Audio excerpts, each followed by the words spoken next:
Okey, kita teruskan dengan projek yang kita dah mulakan pada minggu lepas. Cuma hari ini kita akan teruskan dengan fasa yang kedua.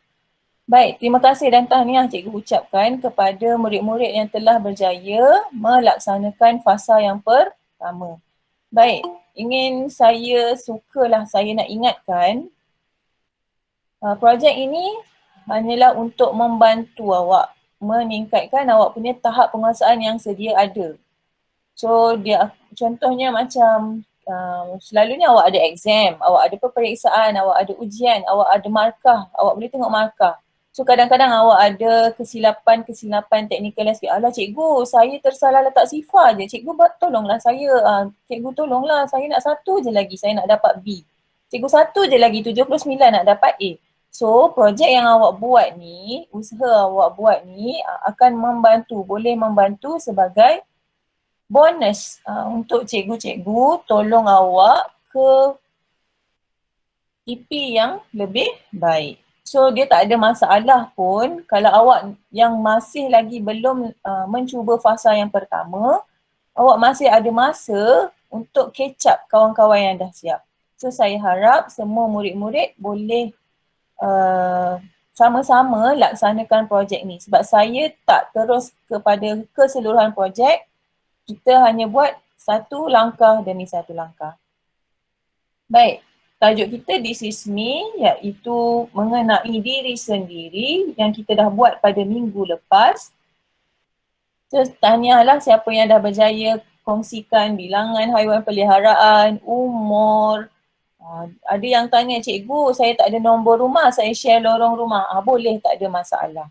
Jadi pada hari ini kita akan teruskan dengan fasa yang kedua iaitu kat sini awak boleh lihat fasa yang kedua membina penyataan masalah rutin atau bukan rutin. Daripada mana kita nak bina? Daripada salah satu ayat matematik. Alright. Apa yang kita akan buat? Kita akan pilih salah satu ayat matematik yang pertama ni dan yang kedua kita akan selesaikan. Maksudnya lepas kita bina penyataan, kita akan tunjukkan cara penyelesaian strategi pertama, strategi kedua. Maksudnya dua cara macam mana nak selesaikan cerita ataupun masalah ataupun penyataan yang kita dah bina tadi.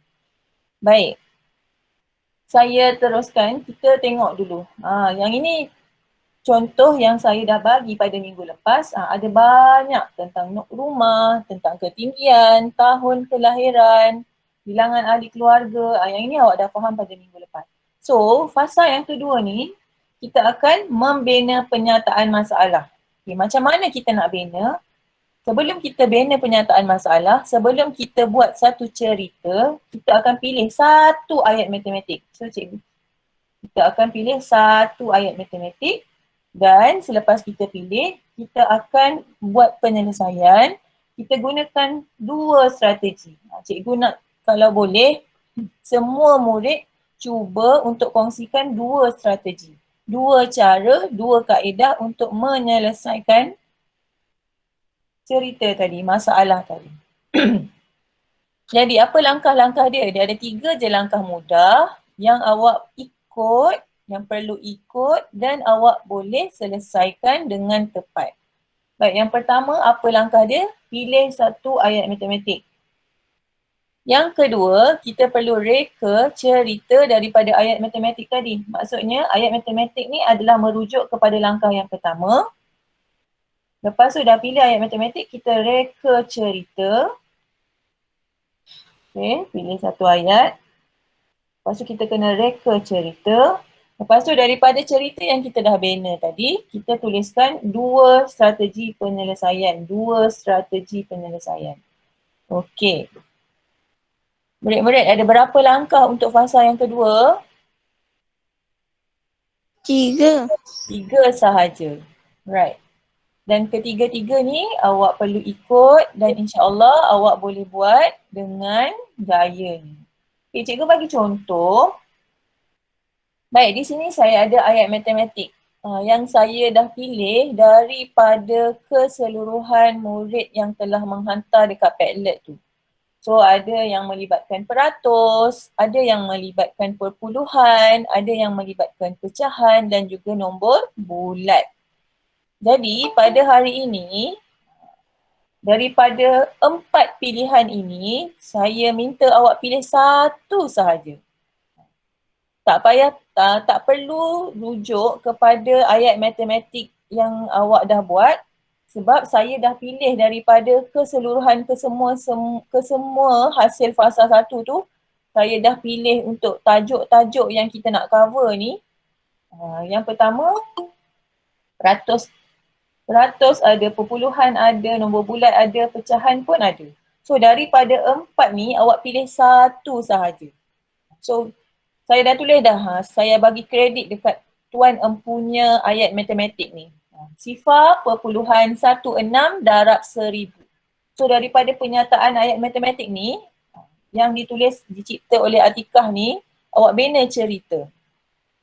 Ataupun awak tak nak melibatkan perpuluhan, awak boleh guna nombor bulat. Nombor bulat ni dihasilkan oleh Hazikah. Saya baca 13 tambah 12 darab 11. Boleh, tak ada, boleh je nak guna yang mana-mana. Okey, yang ketiga, yang ini daripada Safia, 10% daripada 1470. Baik, yang terakhir daripada Christopher, 2 1/2 tambah 1/2. Jadi murid-murid lihat ayat matematik yang saya dah pilih daripada keseluruhan ni, daripada semua orang. So daripada 4 ini awak pilih satu sahaja. Okay, boleh faham tak? Setakat ni boleh faham? Boleh faham? Boleh. Okay, kalau awak boleh faham, ingat saya bagi tahu daripada 4 ayat matematik ni. Maksudnya kalau awak tengok nak guna yang Atikah punya ayat matematik ke, nak guna Hazikah, Safia atau Christopher. Mana-mana boleh. Dan pastikan, contoh ayat matematik ni dia tak ada unit. Dia tak ada simbol.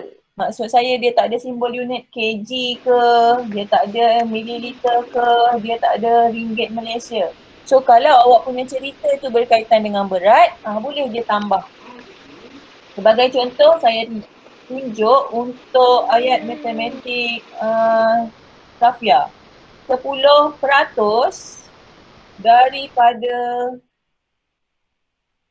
kalau awak nak kira tentang gram, contoh nak cerita tentang berat tepung ke, berat gula ke, boleh tambah. Tambah apa dekat sini? Unit lah, kena tambah unit. So dekat sini tambah unit kilogram. Tak nak unit yang besar sangat, boleh tukar gram. Kalau nak cerita tentang cecair, kalau nak cerita tentang minyak, awak boleh guna mililiter. So tak ada masalah pun, boleh tambah unit yang sesuai berkenaan dengan cerita. Alright, boleh? Okay, saya tunjuk satu contoh yang dah saya sediakan. Alright, yang ini adalah ayat matematik yang saya buat. Contoh awak tengok contoh ayat matematik tu dekat ruang ayat matematik. Ayat matematik asal dia 50% daripada 44. So perkataan daripada tu adalah darab dekat bawah ni, awak boleh tengok dia adalah darab. Dan saya tambah unit apa dekat sebelah darab? Saya tambah unit ringgit Malaysia.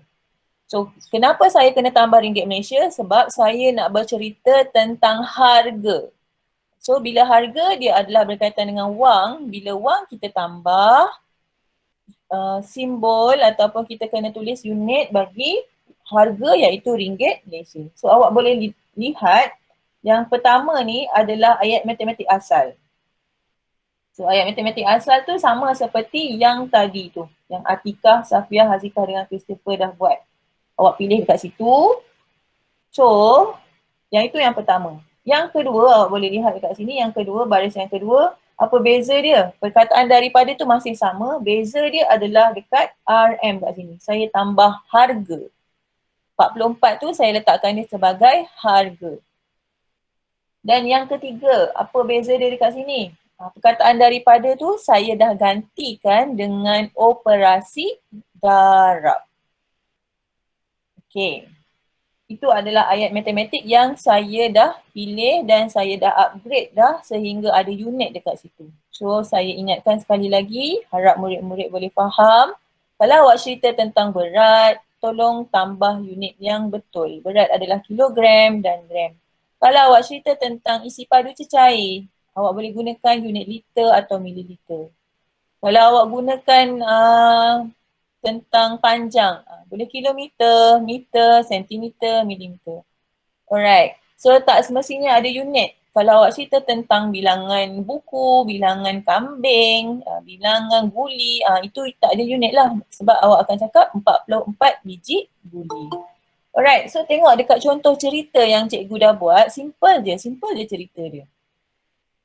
Dalam suatu promosi, sebuah buku berharga RM44 telah dijual dengan harga diskaun 50%.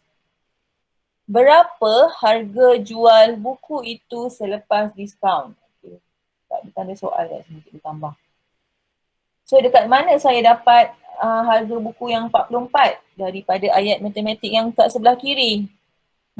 Dekat mana saya dapat diskaun 50% daripada ayat matematik yang di sebelah kiri? 50% daripada RM44. Itu adalah salah satu contoh. Okay, jadi kalau awak tak ada idea ke macam mana nak buat, boleh saja tak ada masalah rujuk buku teks ataupun boleh rujuk buku latihan, boleh rujuk buku tulis yang awak dah buat dah banyak soalan sebelum ni, boleh rujuk, tak ada masalah. Yang penting kena faham penceritaan yang awak laksanakan tu, yang awak buat, penyataan masalah tu, cerita tu adalah daripada nilai dalam ayat matematik. Okay, boleh faham? Kalau awak faham, tolong angkat tangan, raise hand sekejap. Angkat tangan kalau faham. Okay, bagus. Terima kasih. Boleh turun tangan. Okay, sekarang cikgu tunjukkan langkah yang terakhir. Kan tadi kita ada 3 langkah. Langkah yang pertama, kita pilih ayat matematik. Ini langkah pertama. Langkah kedua, kita bina cerita. Dan langkah yang terakhir adalah strategi penyelesaian. So, awak boleh lihat cikgu ada tuliskan strategi dekat situ. Yang pertama, pengiraan seperti biasalah. Yang ni yang biasa murid buat. Tapi kalau awak lihat kat situ, apa yang cikgu tertinggal dekat situ? Daripada ayat matematik tu apa yang tak ada, apa yang salah dekat situ? Yang salahnya ialah saya pandai Akil Afiq. Saya tertinggal operasi darab. So, daripada ayat matematik yang terakhir ni, awak tengok balik ayat matematik yang terakhir, saya pindahkan dekat sini. So, yang ini dah salah lah sebab tak ada operasi. Saya dah pangkah dah. So, yang betul dia 50%. 50% adalah 50 per 100 darab 44. Kita nak cari apa sekarang? Kita nak cari harga buku tu lepas diskaun. So, ikutkan kita boleh congak je sebabnya 50% is half of the price. So, separuh daripada harga tu. So, kita boleh congak je. Tapi sekarang cikgu nak awak tunjukkan langkah macam mana nak selesaikan. Maksudnya kalau nombor tu kecil, kita boleh congak. Memang boleh congak, tapi macam mana cara dia? Supaya kalau awak berhadapan dengan ayat matematik yang lebih besar nilai dia, awak boleh faham konsep macam mana. Yang penting walaupun nombor dia kecil, saya nak tengok macam mana awak boleh faham konsep menyelesaikan masalah ataupun cerita yang ada. So langkah yang pertama, macam mana nak buat murid-murid? Potong kosong. Nak potong kosong. Okey, boleh kita potong kosong, potong sifar. Kemudian, siapa boleh lihat? Sifar 5. Alright, very good. Sifar 5. So, 5 adalah gandaan yang pertama, manakala 10 adalah gandaan yang kedua. Sifar 5. Bagus, Zeti, sifar 5. Okay, next. Boleh tak kita mansuhkan lagi?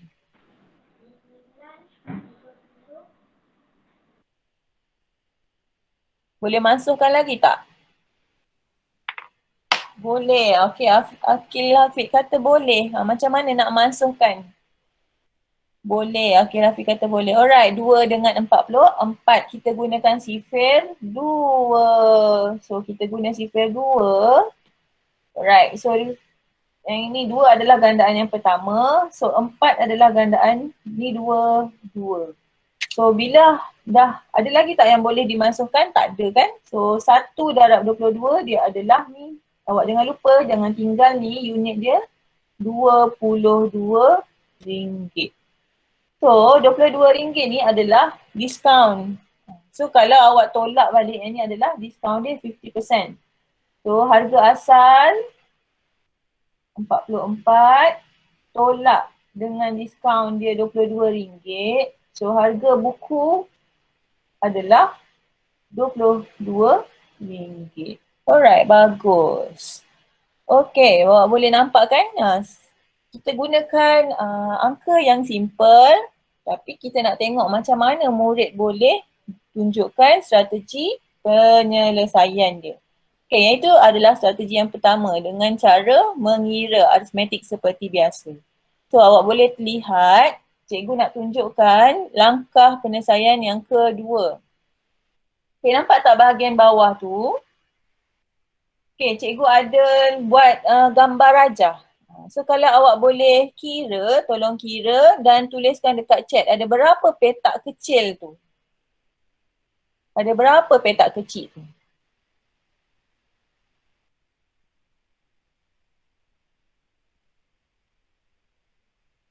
Cepat, siapa lagi? Ada berapa petak kecil?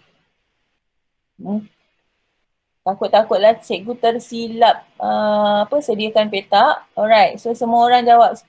Safia Imran kata 10. Okay, ada lagi tak? Ada tak? Alright, Yat pun kata 10. Okay, bagus. Betul lah saya lukis ada 10 petak. So, dengan menggunakan kaedah yang kedua, strategi kedua, saya menggunakan gambar rajah. Jadi awak lihat macam mana kita nak gunakan gambar rajah. Okay. 10%. 10%. 10%. 10%.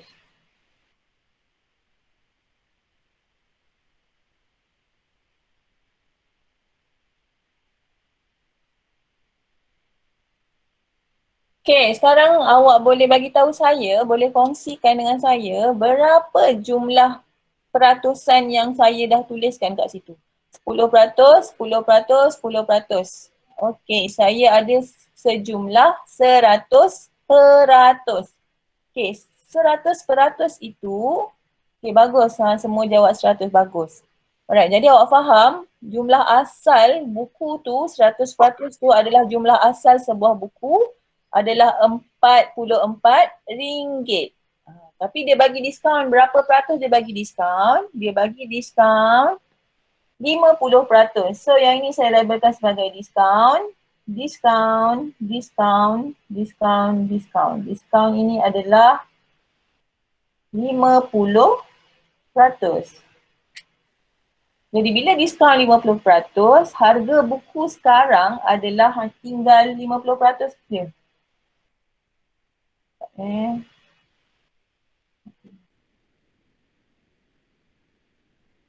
So yang ini adalah 50% lagi.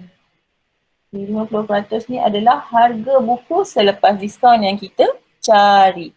So kalau dia RM44, 10% ni berapa ringgit kalau awak boleh congak? Kalau dia RM44, 10% ni berapa ringgit?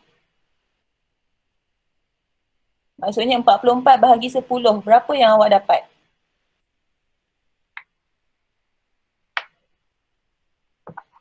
Jumlah asal RM44. Ni RM44. Tapi kalau setiap petak tu berapa ringgit? Ni yang kecil-kecil ni berapa ringgit? Kalau setiap ni 10%, so setiap ni berapa ringgit? Alright, so setiap ni awak dah dapat dah. RM4.40. So langkah saya ialah untuk strategi yang gambar rajah ni, RM4.40 tu saya hanya perlu darab dengan 5 sahaja. Macam mana nak darab dengan, kenapa kena darab dengan 5? Kenapa dia kena darab dengan 5? Sebab keseluruhan harga sebuah buku adalah 10 petak.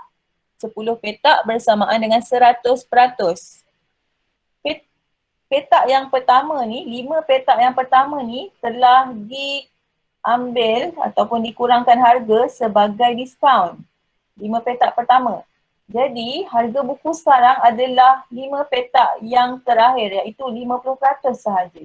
So kalau satu petak ni RM4.40, so kalau awak darab nanti, jawapan dia akan, so macam mana nak dapat 50% ni, awak boleh tulis dekat situ 50% bersamaan dengan, awak boleh congakkan, so tak payahlah buat bentuk lazim.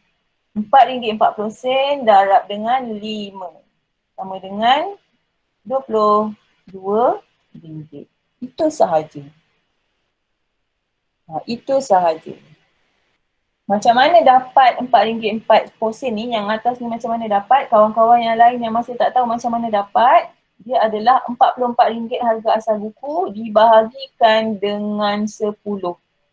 So, bila 44 ni dibahagikan dengan 10, setiap petak ni yang diwakili dengan RM4.40.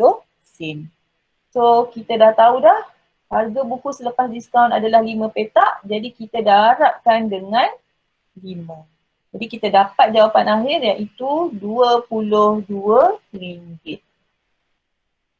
Baik, ada soalan? Cikgu, Ya? kenapa mesti 10%? Tak boleh kalau nombor 50. Boleh, tak ada masalah. Kalau awak nak buat 20%, 20% pun boleh. Cuma dalam gandaan 222 tu tak ada 50. Tapi boleh je awak nak belah tengah-tengah dia. Okey. Bagus dah tadi soalan Safia tu. Okey, kita cuba Saya cuba lukis gambar rajah dekat sini. Okey, kalau Safia kata, boleh tak kalau guna nilai yang lain? Boleh, tak ada masalah. Kalau tadi saya guna 10, kita buat 5. Kalau 5, berapa peratus diwakili oleh setiap petak kecil?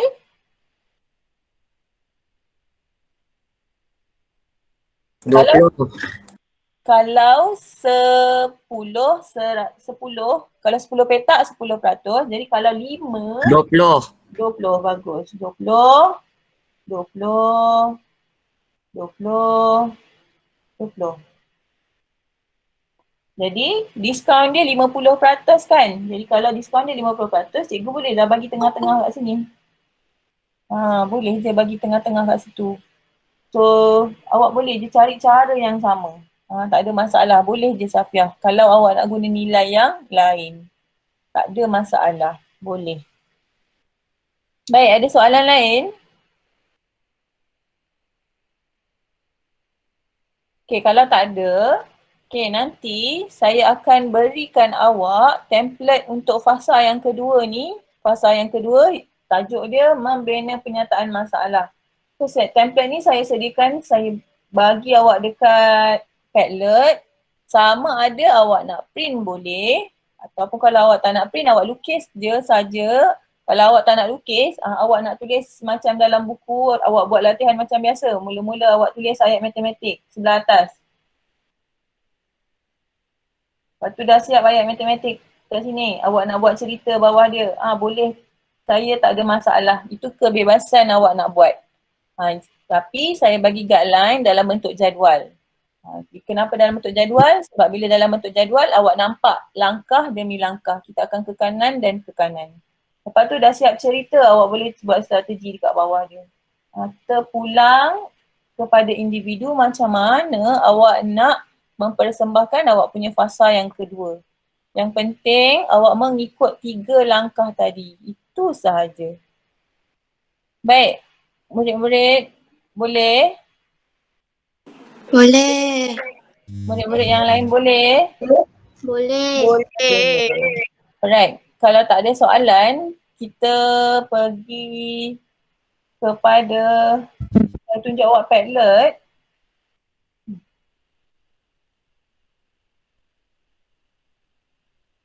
Okey, kat situ kita dah selesai dah fasa yang pertama, tapi saya ingatkan bagi kawan-kawan yang tak sempat lagi nak buat fasa pertama, awak masih boleh, ada peluang lagi dan ada masa untuk awak masukkan awak punya ayat matematik.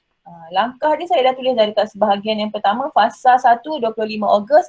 Siapa yang tak sempat boleh rujuk dekat situ. Okay, terima kasih kepada kawan-kawan yang dah buat. So sekarang awak boleh nanti buka sahaja link yang sama pada minggu lepas. So saya dah masukkan template yang awak boleh rujuk dan yang awak boleh muat turun. Sama ada awak nak print boleh, tak nak print pun tak apa. Dan selepas tu awak lengkapkan macam yang minggu lepas. Yang ini yang bawah dia contoh yang saya dah buat tadi. Okay, lepas awak lengkapkan, awak upload sahaja macam biasa. Nanti Cikgu Amza akan semak untuk kelas 6 UKM. Cikgu Izwan akan semak untuk 6 UPM. Dia akan tengok. Dia akan tengok awak punya hasil kerja tu kat situ. Dan kat situ kami boleh nilai. Nak bantu awak. Murid ni boleh faham, boleh laksanakan ayat matematik. Okey, boleh. Murid ni boleh membina penyataan masalah, boleh bina cerita, boleh tunjuk 2 strategi penyelesaian. Okey, boleh. Kita boleh upgrade awak punya TP. So, untuk 6 USM saya akan tengok dan untuk 6 UTM Cikgu Izma akan tengok. So, awak boleh buat dalam masa yang ada ni, awak boleh terus cuba. So, kalau awak ada masalah, tolong tanya, tolong rujuk cikgu-cikgu. Okay? Jangan ada masalah tapi tak bagi tahu. Saya harap bila awak bagi tahu, cikgu-cikgu dapat bantu. Baik, setakat ini saya rasa itu sahaja. Ada masalah tak? Ada apa-apa nak tanya? Okey, kalau tak ada, nanti masing-masing rujuk kepada grup masing-masing. Kalau tak ada pun minggu lepas ni, Padlet ni masih link yang sama. Baik. Kalau tak ada masalah, saya rasa itu sahaja untuk hari ini. So, pastikan awak hantarkan kepada jalur yang betul, kolom yang betul. Lihat fasa yang kedua. Jangan pergi upload dekat fasa yang pertama. Ni fasa yang pertama yang minggu lepas. So, saya dah tambah dah sebelah kanan. Ada kolom yang seterusnya, fasa yang kedua ikut kelas masing-masing. Baik, itu sahaja. Kalau tak ada masalah, itu sahaja untuk hari ini. Okey, selamat mencuba, selamat berkarya. Assalamualaikum. Terima kasih semua. Terima kasih Cikgu. Sama-sama.